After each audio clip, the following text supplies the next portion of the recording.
Ketika perang di Ukraina terjadi secara perang militer, ternyata ada perang lain di udara, yaitu perang narasi di media dan di sosial media. Hal ini biasa disebut dengan information war atau perang informasi. Sama dengan yang di Indonesia, masa kampanye masih lama untuk menjadi pejabat puncak di perpolitikan pilpres. Masih 1,5 tahunan lagi masa kampanye tersebut. Namun di media sudah terjadi perang informasi tentang siapa jagoan yang pantas dan siapa jagoan yang tidak pantas dan siapa yang ingin perpanjangan jabatan. Terus saja dimainkan di media. Kita kali ini akan membicarakan tentang mengapa Barat dan Sekutu adalah pengendali informasi dunia dan saat ini mereka pemenang yang mengatur informasi masuk ke kepala Anda para sahabat semua di seluruh dunia. Kembali ke Ukraina sebagai contoh, di mana media Barat mengatakan pasukan Putin dipermalukan oleh Ukraina. Lebih dari 10.000 tentara Rusia terbunuh oleh Ukraina, sementara pihak Rusia mengklaim sebaliknya hanya 500 tentara Rusia korbannya. Media Barat menyebutkan Ukraina berhasil menghancurkan 300 tank Rusia, sementara Rusia mengatakan telah menghancurkan 900 tank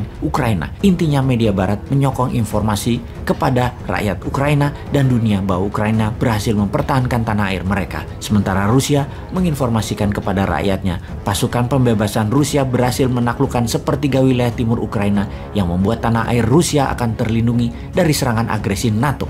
Sebenarnya berapa besar korban perang dan tingkat kerusakan yang terjadi selama perang di Ukraina hingga saat ini? Tidak ada yang tahu pasti. Tidak ada wartawan di media perang yang dapat memastikan kejadian yang tepat jumlahnya. Tidak ada observer mandiri yang independen di medan perang saat ini. Kita tidak tahu mana informasi yang difilter, mana informasi yang dimodifikasi, terutama di sosial media. Sosial media itu level playing field-nya berbeda karena sosial media tidak lagi netral. Kita membicarakan big giant raksasa media sosial seperti Twitter, Facebook, Google, Apple, di mana mereka mengambil posisi bersekutu dengan pihak Barat.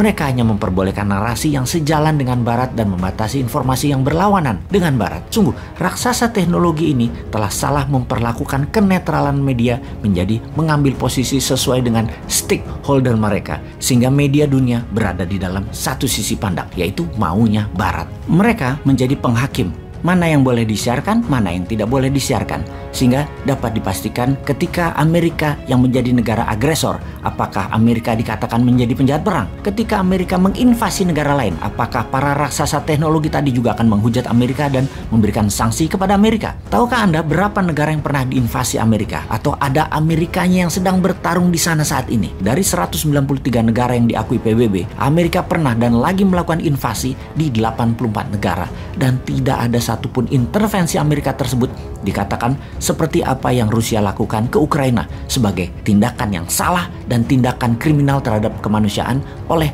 giant tech media tersebut. Yang mau kita katakan kali ini adalah kemunafikan raksasa media ini karena ternyata mereka dibayar untuk memihak. Mereka tidak murni dan ambil posisi ke yang bayar. Yang para raksasa teknologi media tersebut misalnya di tahun 2021 mendapatkan keuntungan yang sangat besar dalam mempromosikan Amerika War on Terror, kampanye anti-teroris dan melabel teroris oleh Amerika kepada dunia, terutama Google, Facebook, Microsoft, dan Amazon. Mereka semua dibayar sekitar 44 billion dolar atau hampir 1/4 APBN Indonesia dari Pentagon dan dari US Homeland Security untuk mendapatkan akses database, penyidikan personal data, hingga penyebaran narasi propaganda. Informasi itu menarget langsung hati dan pikiran dari para pengguna sosial media tersebut. Bayangkan ada 2,7 miliar manusia setiap hari menggunakan Facebook, Instagram. 206 juta manusia menggunakan Twitter setiap harinya misalnya. Dan lihat betapa dahsyatnya efek manipulasi data tersebut di dalam mengendalikan pembicaraan pengguna di sosial media di semua platform raksasa teknologi ini. Para raksasa teknologi informasi tadi saat ini banyak memperkerjakan dan bekerja sama dengan Kementerian Pertahanan Amerika, Departemen Dalam Negeri, Homeland Security, NSA, National Security Agency, dan FBI-nya Departemen Kehakiman Amerika.